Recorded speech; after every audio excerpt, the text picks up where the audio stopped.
सियालकोट से खबर शामिल करेंगे, जहां पर एक मसीही नौजवान को कत्ल कर दिया गया। जहां पर थाना समड़ियाल के पुलिस मुलाजमीन ने मोहल्ला नवाबपुरा के एक मसीही नौजवान को पुलिस मुकाबले में हलाक कर दिया। 4 रोज कबल जुमे के रोज राजा मसीह के लवाहिकीन ने हाई कोर्ट में एक रिट पिटीशन दायर की, जिसमें कहा गया है कि हमारे बच्चे को पुलिस ने 20 रोज से अगवा करके नामालूम जगह पर रखा है और बगैर किसी मुकदमे के इंदिराज पर इस पर तशद्दुद किया जा रहा है।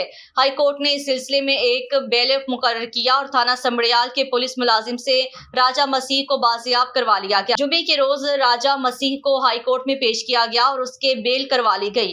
कन्फर्म बेल के लिए गुज़श्ता रोज यानी सोमवार के रोज हाई कोर्ट में राजा मसीह को पेश किया गया तो उन्होंने जमानत कंफर्म कर दी गई। अदालत के हुक्म पर राजा मसीह की हथकड़ियां खोल दी गईं। जब वो अदालत से बाहर जाने लगा तो 25 के करीब पुलिस मुलाजमीन ने इसे जबरदस्ती काबू कर लिया और नामालूम जगह पर ले गए। मंगल के रोज आज अल-सुबह लवाहिकीन को इत्तला मिली कि उनके बेटे राजा मसीह को पुलिस मुकाबले में हलाक कर दिया गया है।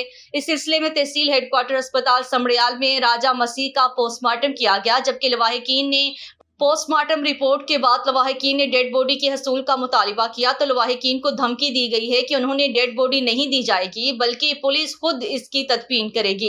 लवाहिकीन ने एहतजाज करते हुए कहा है कि मसीही अकीदे के मुताबिक हमारे बेटे की आखिरी रसूमात होना जरूरी हैं जो हम खुद करेंगे, मगर इन्हें डेड बॉडी नहीं दी जा रही।